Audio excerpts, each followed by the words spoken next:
Alright guys, welcome back to an episode of the Madden Sim Dynasty. As far as this video goes, we're in week 6, have a bye week this week. No gameplay for me to check up on, but we did have a game last week. Let's check out those stats. Colts end up winning 43-37 in overtime. Almost blew it. Chicago scored 20 in the fourth, but Colts ended up holding out. 192 rush, 366 pass, 28 first downs for 686 total yards. Golly, only one turnover in the game.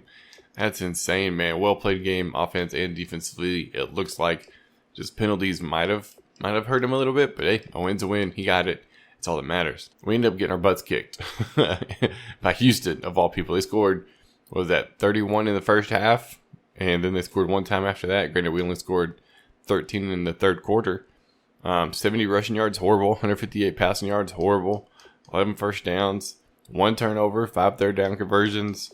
100% in the red zone. Had the ball for quite a bit, just not able to produce offensively. And that hurt, man. That cost us the game. All right. And then this week we have a bye week. Saints had a bye week this past week, so no stats from him.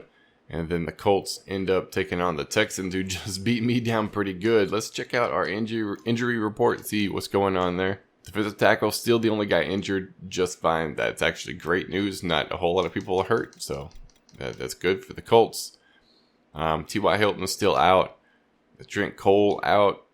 That guy, Bartu, out for 5 weeks. Cromartie out for another 5 weeks. So these two guys are here recently. But that's middle of the road, man. Middle line, both linebackers, ouch. And then the Saints, Sneed still out, and Murphy still out. And I think next week the plan is, since we don't have any game to look at for us, we're going to check out the stats so far, maybe make some changes. We'll go from there, but it definitely does not look. All right, we have 3. Oh, that's what it was. Dude just doesn't want to sign with us. We got 3 people that want to renegotiate their contract. All look like they're young dudes. I don't have a lot of money, man. I don't understand why I have to do this week in and week out. Surely there's no reason that everybody wants to negotiate a new contract. It's like, what the heck, man? Your contract can't be about to run out.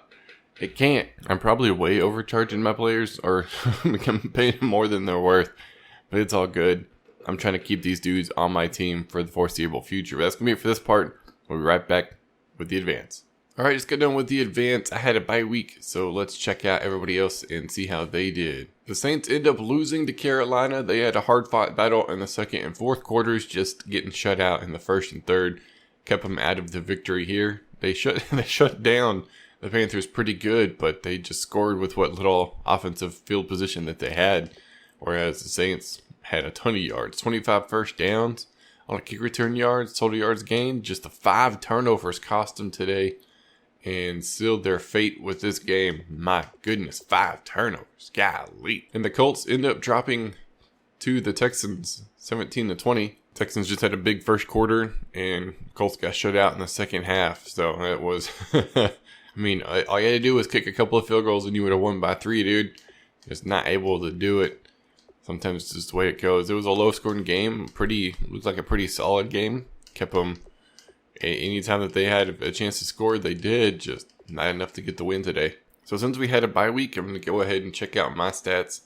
Bridgewater's done okay. Bradford's actually come in and played a little bit, and he hasn't done bad. Bridgewater's 5 for 5, 800 yards. We might bench him this week from here on and see how it goes. I mean, he's been sacked 15 times. He just doesn't have the completion rating, and he's not very accurate with the ball with the turnovers. But we will see. We're gonna put Bradford in and see what he could do with it. Running the ball, Peterson's done pretty good. I mean, averaging about 5 yards a carry. That's not bad. I would expect more from him, the caliber player he is. But it is what it is. Can't do anything about it. McKinnon, the backup, not too bad, and Sankey behind him.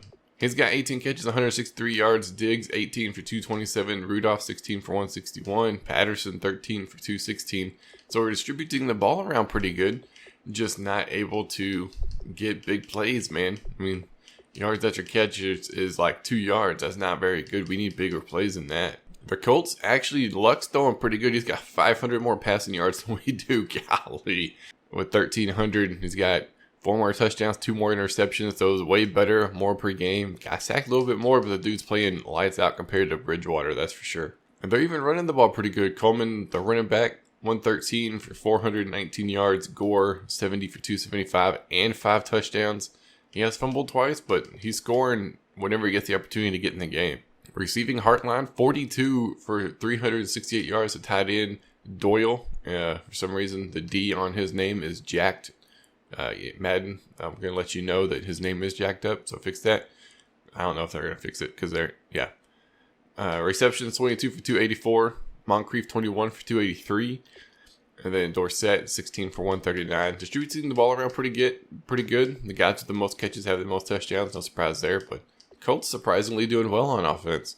Saints leading the charge with almost 1,600 yards on offense, so they got the passing game down. He's got like 1,000 yards more passing than we do. 12 touchdowns, 10 interceptions. He throws the ball pretty good. Getting a little bit aggressive there, but this Drew Brees, man, he can handle it. Running the ball, Ingram almost have 100 touches on the season. 97 for 342 yards. Then Brees scrambling, 15 for 48. And then Cadet, 18 for 40. Receiving Cooks, 43 for 496 yards. That's not bad for the receiver out of Oregon State. Four touchdowns. Thomas, 20 for 164. Coleman, kind of a surprise, 18 catches, 338 yards. His yard after run after catch is a lot better than all of my team combined, probably. Dadgum. And Brees just throws the ball around to whoever he wants, so that's no surprise there. I went ahead and looked at the injuries. Everything's still the same as it was last week, so nothing's changed there. We decided to go in and put in Bradford as a starting quarterback. We'll see how he does this week against a also horrible bottom-dwelling 1-4 Eagles. So anyways, that's it for week 7. We are done. Hopefully we can come out and get the win against the Eagles.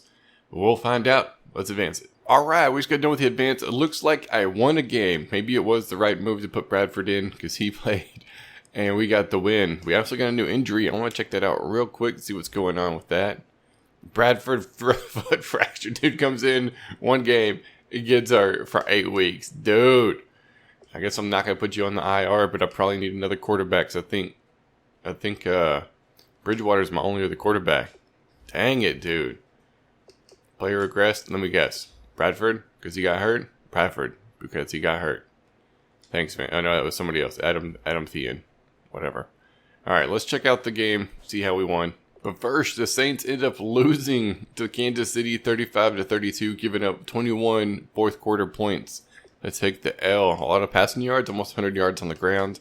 A lot of first downs, and only one turnover. It was a good, well-played game, just not able to get the win. Not 100% in the red zone. We're going to say that was the deciding factor in this game. There's too many missed opportunities to seal the deal. The Colts end up winning 24-14 over the Titans. Dominating first half. They were up 21-0. And then just kind of coasted to a victory after that. 137 on the ground, 222 through the air, 20 first downs. 2 turnovers, but still got the win. It's well played by the defense to make up for the offense's mistakes. And get a W. Would you look at that? We were dominating this game, 40-3. We put the boots to them and kept it on them all game long. But we lost Bradford in the process, man. 147 on the ground, 211 through the air, 17 first downs. No turnovers, 11 third down conversions. We played extremely well, minus red zone percentage. But we lost the quarterback that we wanted to go with from here on out I want to assume, for most of the remainder of the season. So we gotta scramble. We're in scramble mode right now. All right, so made some moves. I ended up trading for Brent Hundley. I got rid of a corner, 70 overall corner that wasn't really playing, and I ended up picking up one off the practice squad anyway. So I think it was a pretty good deal.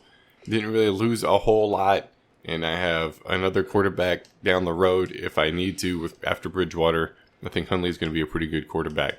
So had to make some moves, had to make some changes, but hopefully we can come out and do good. Practice player signed. Yeah, I signed him. Nobody likes my bonuses anymore. Nobody likes my salary. It's either one or the other. It doesn't matter. We have the Bears this week. Huge rivalry game in Soldier Field. Hopefully we can come out and get a win. But we're going to advance it, and we'll be right back. All right, we're in week 9 now. Looks like we got another W, so we're almost 500 on the season. Let's see how everybody else did. Colts ended up knocking off the Chiefs, even though they gave up 14 in the fourth quarter. That was garbage time. They were already up quite a bit. Was it 27-0? So it was just let them do what they want. 150 on the ground, 250 through the air, 17 first downs, 492 yards of total yards. That's 1 yard different. Only one turnover. 10 third down conversions probably helped, plus being 100% in the red zone. Huge as the Colts get yet another win this season. The Saints, however, end up dropping to Seattle. Just not a good game. 38 rushing yards, 170 passing yards, only 9 first downs for the Saints. 170 passing yards? What in the world went wrong? Only 1 turnover. Just not able to convert third downs. That's pretty apparent right there on 2. More than 2 third downs apparently. Just lost time of possession. They just got... Man, that was a horrible game by the Saints. And then we took it to the Bears on Monday Night Football. 31-14. That's what I'm talking about. 147 on the ground, 202 through the air, 17 first downs. 1 turnover, not bad. Only 3 third down conversions, but we converted twice on 4th down to get the win. 80% in the red zone. We'll take 4 touchdowns. Won the time of possession and came out on top. Yes, sir. Checking the injury report just because it said I lost somebody, and it's Peterson. I just lost my starting running back for 6 weeks. So the quarterback I put in last week out for 7 weeks, and Peterson, my starting halfback, and it's probably like a 8-point, if not more, overall difference. I'm out for 6 weeks. That's amazing. The Colts, T.Y. Hilton, Bartu, Cromartie, and Coleman are all out. I think Coleman's a new one, but he's got a lot of playmakers that I heard, that's for sure. And then this thing still the same, Snead and more. All right, went in and did my re-sign players. I signed all but one. Dude doesn't want... Apparently the bonus wasn't good enough, but hopefully we can come out and get a win against the Lions. Another huge game for us. Playing at home. Hopefully we can make some money back because apparently half my team wants to re-sign their contract this year. So we're in the hurt when it comes to money. So we need to make some this week at a home game. That's going to be it for this part. We'll be right back with the advance. All right, looks like we're 1, sitting at 500. I've done my training, signed my people. I signed one. One said, no, I'm not going to sign. And the other's like, hey, give me a better deal. Scouted my players, and I have a media question. Let's see what they say. Larry Ridley, it's been an up and down first half for your team. What do you expect in the second half of the season? I'm actually going to end up taking the last slot. The first one, consistency is huge, but I think we just need to focus on the next game first and foremost. As a coach, that's all you should focus on. Playoffs and the Super Bowl, the ultimate goal. But you need to win the next game before you can get there. So don't look too far ahead. Focus on what's in front of you and get the win. So we're going to say that one. Boom. Per win, plus 1%. Per loss, minus 5%. Ouch. That's going to hurt me. Let's see. This past week, ended up playing the Lions and pulled off a huge win. 31-17. Fourth quarter was an offensive explosion for both teams, man. 170 on the ground, 213 through the air, 21 first downs. Didn't get a lot of punt return yards, but that's all right. We got the win. No turnovers, which is nice. 12 third down conversions and 3 fourth down conversions is huge as we come out on top with a huge victory for us and gets us to 500 on the season. 49ers ended up taking out the Saints. The Saints are just having, I don't know what the deal is, man. 73 rushing yards, 306 passing yards. Threw the ball well. I mean, threw the ball for more offensive yards than the other team had. I'm just going to point that out. But somehow still lost this. Only 2 turnovers, so 2 turnovers apiece. Looks like third down conversions came back and not able to convert a lot, or at least a high percentage. Hurt this team as well as not 100% in the red zone. Maybe that's where the 2 turnovers came in and took away scoring opportunities. I mean, they didn't score till the fourth quarter anyway, so just not a good season for the Saints this year. The Colts finally lose one. They went on a little winning streak, man. Ended up going down to Green Bay 38-28. They were up 21-14 at the half. Then Green Bay came out, bam, bam, 14 unanswered. And no telling how long it took them in the fourth quarter before the Colts finally scored to bring it within a respectable loss. But 96 on the ground, 266 through the air, 14 first downs. 1 turnover. Didn't turn the ball over very much. Converted on third down 7 times, fourth down twice. 50% in the red zone is not great. Need to be higher than that if you want to get some wins, especially against a team like Green Bay. Aaron Rodgers, legit. But taking a look at the standings, we're going to run down each division. Steelers leading the pack in the AFC North with the Browns right there behind them. I mean, it's Browns, Bengals, Ravens, all kind of not doing great this year. AFC South, Titans leading the charge with the Colts close right behind them, man. That's going to be a battle for whoever takes the AFC South. AFC East, Patriots leading it with the Bills right behind them. I mean, it's going to be a huge hard-fought battle. It's going to be whoever wins their matchups this year. AFC West is anybody's game. Nobody's guaranteed in this side. My goodness, man, it's all not good. NFC North, Packers leading the charge with myself and the Lions, which we just beat, and the Bears, Lions, Tigers, and Bears all just like falling behind, man. But as long as we can keep winning, we're all right. We've won 3 in a row. We've bounced back tremendously. We need to keep that streak going. NFC South, Panthers leading it. Saints not doing so well. They've lost 4 straight. And we've won 3 straight. They've lost 4 straight. So they're at one point they were 3-1. Just gonna throw that out there, man. They just haven't had an opportunity to get some wins after that. Panthers leading the charge with the Falcons taking second. NFC East, Cowboys leading it. But this is still anybody's division. We're about halfway through the year, so anything can happen at that point in time. NFC West, Seahawks leading it with the Cardinals and Rams both fighting for it. Checking out the injury report. Bradford's still out, Peterson's still out, and Joseph's still out because he's been out all year. But these 2 guys, maybe we can get back later in the season. Colts still have Hilton, Bartu, Cromartie, and Coleman out. I would assume these 2 guys come back. He's got a bye week this week, so after the bye week, he should have huge playmakers available to him yet again. And the Saints, same story pretty much all season long. Snead and Moore have both been hurt almost all season long. We're checking the matchup. I have the Redskins, the Colts have a bye week, and then the Saints and Broncos. I know everybody else is ready to roll. We're ready to get this thing moving on. That's going to be it for this episode. Hope you guys enjoyed, and I will see y'all next time.